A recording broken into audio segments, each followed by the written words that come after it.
Hello everyone, मैं आप सबके शिखा आ गई हूँ सर्दियों के लिए एक विशेष लड्डू लेकर। चलिए बनाते हैं। ये लड्डू पोस्ट डिलीवरी के बाद बहुत ही फ़ायदेमंद होता है। हमारी दादी नानी अपने बेटियों को, बहुओं को यही लड्डू बनाकर खिला करती हैं। स्टार्ट करते हैं लड्डुओं की रेसिपी। इसके लिए सबसे पहले आपको कढ़ाई में थोड़ा सा घी डालकर काजू और बादाम को हल्का हल्का सा भून लेना है। पहले काजू भूनेंगे, उसके बाद बादाम। थोड़ा थोड़ा सा घी डालकर थोड़े थोड़े से मेवे भूनना है। ज़्यादा घी डालकर ज़्यादा मात्रा में नहीं भूनना है, वरना ये जल जाते हैं और घी खराब हो जाता है। चलिए बनाते हैं, स्टार्ट कर। अब भूनूंगी बादाम को, और बादाम बहुत ही अच्छी मात्रा में पड़ेंगे। और बादाम को 2 मिनट तक घी में धीमी आंच में धीरे धीरे भूनना है, लगातार चलाते हुए।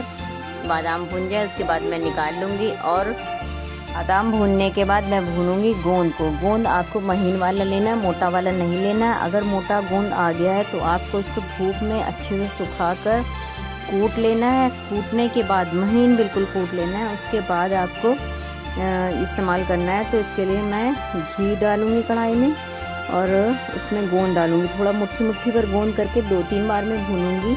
गोंद से हमारे शरीर का दर्द दूर होता है और कमजोरी दूर होती है। इससे हमारे ब्रेन को भी बहुत ताकत मिलती है। तो गोंद डालना बहुत ज़रूरी है। बादाम हमको गर्मी देंगे। और इसमें मैं डालूंगी अजवाइन, सौंठ और हल्दी। हल्दी होती है सर्दी जुकाम ठीक करती है। अजवाइन हमारे शरीर का दर्द मारती है और सूजन को कम करती है। सौंठ से हमें सर्दी जुकाम में आराम मिलेगी। इसलिए ऐसी सारी चीज़ें मैं डालूंगी जिसमें बच्चों को सर्दी जुकाम में आराम मिले और बड़ों को भी। आप सुबह एक लड्डू और गर्म दूध के साथ अगर लेंगे ना तो बहुत ही आराम मिलेगा। और रात में सोते समय सर्दी भी नहीं लगेगी, और सर्दी का ये इलाज भी है जुकाम का। आप एक लड्डू खाएंगे आपको बहुत ही अच्छा महसूस होगा, और सुबह के नाश्ता भी हो जाएगा, पेट भी भर जाएगा। तो गोंद को अच्छी तरह से भूनना है। गोंद भूनने के बाद कढ़ाई खाली करके फिर मखाने को भूनेंगे, बिल्कुल साफ कढ़ाई में, इसमें घी नहीं डालेंगे। मखाने को बिल्कुल लो फ्लेम में भूनना है। बार बार से गैस आप बंद कर लें, फिर खोल लें, फिर भूनें, फिर उसको दबा कर देख लें। जब फूट जाए मखाना तभी उसको निकालना है। इसके बाद मैंने डाला है कढ़ाई में अजवाइन। इसमें भी तेल या घी का इस्तेमाल नहीं करना है, केवल अजवाइन। सूखी कढ़ाई में आपको अजवाइन भून लेना है। अजवाइन महक देने लगेगी बहुत तेज़ से, तब आप समझ जाइए हल्का सा रंग भी उसका चेंज हो जाएगा। तो अजवाइन भुन गई है। अजवाइन भूनने के बाद जब वो ठंडी हो जाए तब आप उसको पीस लेंगे ग्राइंडर में। अजवाइन को अच्छे से पीस लेंगे उसके बाद। और हाँ, जैसे स्टेप मैं जो बता रही हूँ वैसे फॉलो कीजिएगा, आपके लड्डू बहुत ही अच्छे बनेंगे। आपको ये शिकायत रहती होगी शायद मेरे लड्डू अच्छे नहीं बनते हैं, या गुड़ का पाक ढीला हो जाता है, टाइट हो जाता है। इसके लिए मैं जैसा बताऊँ वैसा ही करिएगा। मखाने को आपको ठंडा करके ग्राइंडर में हल्का सा पीस लेना है, मतलब बहुत महीन नहीं, 1 या 2 बार चलाना है मिक्सी, फिर बंद कर देना है। तो मखाने पिस जाएंगे। पीसना नहीं है, उसको दरदरा ही कूटना है। उसके बाद काजू को भी हल्का ही, सारे ड्राई फ्रूट जो है आपको अलग अलग करना है, एक साथ मत पीस लेना, वरना कुछ जो होते हैं जल्दी पीस जाते हैं, कुछ देर में पीसते हैं। इसके बाद मैं काजू को पीस लूँगी। काजू को पीसने के बाद मैं पीसूँगी बादाम, उसको भी दरदरा ही रखना है। बादाम को पीसने के बाद मैं गुड़ को थोड़ा थोड़ा ऐसे कूट लूँगी, ऐसे ही सिलबट्टे से पेपर पे रख कर। उसको कूटने के बाद मिक्सर में मैंने डालकर देखा तो वो नहीं कूट पाया। फिर मैंने सोचा ऐसे ही इसको कस के कूट लेती हूँ, फिर सीधे कढ़ाई पे डालकर मेल्ट कर लूँगी। तो मैंने इसको एक बार ट्राई किया, फिर नहीं हुआ तो मैं रुक गई। फिर उसके बाद ग्राइंडर मैंने सोचा ख़राब ना हो जाए, आवाज़ कर रहा था बहुत तेज़ी से। मेरे जार का ढक्कन थोड़ा सा टाइट है तो वो नॉर्मली खुलता नहीं, चाकू से या चम्मच से आपको खोलना पड़ता है। उसके बाद जो ड्राई फ्रूट्स से मैंने एक बड़े से तसले में डाल लिए हैं, और इसमें काजू बादाम के जो चंक्स रह गए हैं वो मैंने चाकू से काट लिए, क्योंकि ज़्यादा बड़े बड़े चंक्स रह जाएंगे ना तो फिर जब गुड़ गर्म होगा तब तो आप बांध ले जाएंगे। जब थोड़ा सा ठंडा हो जाएगा तो ये बनते नहीं, बिल्कुल खिर जाते हैं, मतलब लड्डू आपका बंधेगा नहीं, खिला खिला ऐसा हो जाएगा। इसलिए मैंने छोटे छोटे पीसेस कर लिए हैं। और मिक्सर में आपको ज़्यादा नहीं पीसना, वरना इसका ना पाउडर बन जाएगा और ये सारे आपके ड्राई फ्रूट जो है वो तेल छोड़ देंगे। मखाने को भी छोटा छोटा सा काट लेना है, अगर जो भी बड़ा पीस रहेगा। काजू बादाम में जो भी बड़ा पीस है उसको भी काट लेना है। तो इन सबको मैंने काट लिया है। उसके बाद मखाने को मैं हाथ से ही दबा दबा कर फोड़ लूँगी।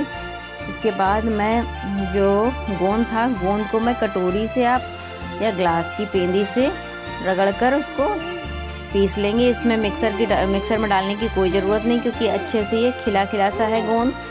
तो इसको कस के मैं ऐसे ही कटोरी से या ग्लास से दबा दूंगी तो दब जाएगा। इसके बाद मैं जाऊंगी किचन में दोबारा से, और मुझे अभी हल्दी भूननी है और सौंठ, हल्दी और सौंठ को भूनकर एक तरफ रख लूँगी।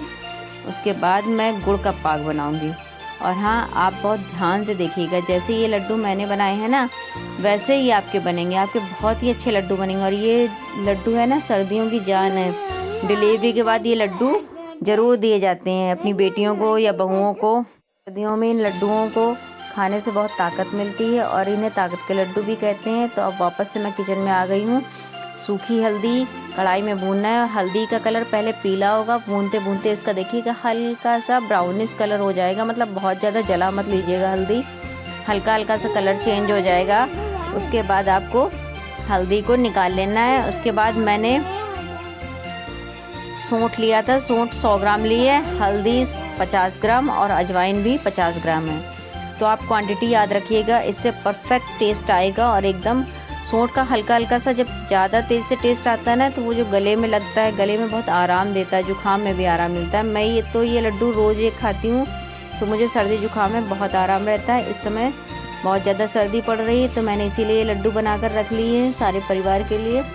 और वरुण के पापा को भी बहुत पसंद आते हैं ये लड्डू, उनको ये मम्मी के हाथ के बहुत पसंद थे। आज मैंने शादी के इतने साल बाद ये लड्डू ट्राई किए बनाने के लिए, क्योंकि मुझसे पहले बनते नहीं थे, फिर लेकिन मैंने बार बार ट्राई किया। कई बार ट्राई करने के बाद अब मेरे से परफेक्ट ये लड्डू बन जाते हैं। तो देखिए, मैं ना किचन में पहले शादी से पहले जाने से भी डरती थी। मुझे किचन का काम ना समझ में आता था ना मेरा मन लगता था, लेकिन अब धीरे धीरे करते करते तो मैं इन सब कामों में परफेक्ट हो गई हूँ। जो मैंने सपने में भी नहीं सोचा था कि मैं ये लड्डू कभी बना पाऊँगी, तो अब ये लड्डू बनाना मेरे लिए खेल हो गया है। देखिए, हल्दी और सौंठ गया है भुन। अब इसके बाद कढ़ाई को खाली करके मैं 2 चम्मच घी डालूंगी। घी जैसे ही मेल्ट हो जाएगा तो इसमें मैं गुड़ डालूंगी। घी में ही गुड़ को मेल्ट करना है, इससे गुड़ में एक सौंधी सी खुशबू आ जाती है। और आपको पानी बाद में इसमें डालना है, वो भी बहुत ही थोड़ी मात्रा में। आपको 1 चमचा जिससे हाँ खाना बनाते वही चमचा, चम्मच नहीं, पानी डालना है। जिससे जितना पानी इसका जला है हमको मेल्ट करने में उतना ही पानी डालना है, बहुत ज़्यादा पानी नहीं डालना है। इसके नहीं तो गुड़ के लड्डू आपके बनेंगे नहीं, ढीले रह जाएंगे या तो बहुत टाइट हो जाएंगे। इसलिए हम थोड़ा सा पानी डालेंगे। और इस गुड़ को आप लगातार चलाते रहिए, वरना ये तली में चिपक गया तो बिल्कुल जल जाएगा, जला जला से बदबू आएगी इसमें। फिर आपको बिल्कुल भी रुकना नहीं है। हाँ, गुड़ थोड़ा मेल्ट करने में आपको मेहनत लगेगी, लेकिन बिल्कुल धीमी आंच में, बहुत ही धीमी आंच रखना है और लगातार चलाते हुए रहना है। गुड़ को आप फोड़ जरूर लीजिएगा, ऐसे ही बड़ा सा मत डाल दीजिएगा, वरना ये घुलेगा नहीं जल्दी से और बहुत दिक्कत करेगा। तो अब मैंने इसमें थोड़ा सा पानी डाल लिया है और 1 मिनट के लिए मैं इसको चलाऊंगी। उसके बाद मैं इसको ले जाऊंगी सारी मेवा में डालने के लिए। और हाँ, आपको याद रखना है इस समय सर्दी बहुत ज़्यादा है, तो आपको रूम का टेम्परेचर मेंटेन करना है। मैंने तो रूम हीटर लगा लिया था। उसके बाद देखिए, इसमें तसले मैंने सारे इंग्रेडिएंट डाले, वो दिखाती जा रही हूँ आपको। इसमें मखाना, काजू, बादाम, गोंद, सौंठ, हल्दी और अजवाइन है, जो कि तसले में डालकर मैंने हाथों से मिक्स कर लिया अच्छे से, क्योंकि गुड़ डालकर गरम गरम गुड़ के साथ आप मिक्स नहीं कर पाओगे। गुड़ को भी मैंने डबल प्लेट लगा कर रख दिया है। तसले के नीचे भी मैंने पावदान बिछा लिया है, जिससे गर्माहट बनी रहे। और रूम हीटर लगा लिया। आपके घर में अगर 2-3 लोग हैं, सबको बुला लीजिए गुड़ के लड्डू बनवाने के लिए, क्योंकि गुड़ बहुत जल्दी सर्दी की वजह से जमने लगेगा। तो इसके लिए मैंने हीटर वीटर चला लिया, लेकिन फिर भी मेरा आखिरी में जमने लगा था, तो मैंने दोबारा से गुड़ गरम करके कढ़ाई में डालकर फिर से लड्डू बनाए हैं। तो आप अगर घर में 2-3 लोग हैं तो सब लोग मिलकर बनाइए, वरना ये गुड़ बहुत जल्दी जम जाता है। और देखिए, इतना गर्म है कि हाथ से मिलाते नहीं बन रहा है, तो रुक रुक कर मैं मिला रही हूँ। आप किसी भी कलछुली वगैरह से भी मिला सकते हैं। उसके बाद मिलाकर आपको जल्दी जल्दी से लड्डू बनाना शुरू कर देना है। और देखिए, मेरे एकदम परफेक्ट लड्डू बने थे। आप एक बार खा के देखेंगे ना तो मज़ा आ जाएगा। और जिसको भी मेरे हाथ के लड्डू खाने हो तो प्लीज़ मेरे घर आ जाइए। मैंने बहुत सारे लड्डू बनाए हैं तसले भर कर। देखिए, लड्डू बनना स्टार्ट हो गए हैं और बहुत ही जल्दी गुड़ जमने लगता है, इसीलिए मैंने हीटर चला रखा है। तो हीटर चला के रखेंगे ना तो गुड़ इतनी जल्दी जमेगा नहीं। लड्डू बराबर मैं बनाती जा रही हूँ जल्दी जल्दी से।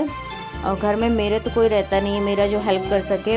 हस्बैंड तो लेट ही आते हैं और कोई है ही नहीं, छोटे छोटे बच्चे हैं, वो कहाँ कर पाएंगे ये सब काम। बिगाड़ जरूर लेंगे, बना तो नहीं पाएंगे। अगर आप सबको मेरे हाथ के बनाए हुए लड्डू पसंद आए तो प्लीज़ एक लाइक कीजिएगा, कमेंट कीजिएगा और हाँ, अगर रेसिपी पसंद आए तो अपने दोस्तों को, रिश्तेदारों को ज़रूर शेयर कीजिए, जिससे उनकी कुछ हेल्प हो जाएगी और मुझे भी बहुत खुशी होगी। आपका एक कमेंट, एक लाइक और एक शेयर मेरा दिन बना सकता है। तो देखिए लड्डू हो गए थे ठंडे, बन नहीं रहे थे, तो मैंने दोबारा से कढ़ाई में डाल के इसको गर्म किया और लड्डू बनाए।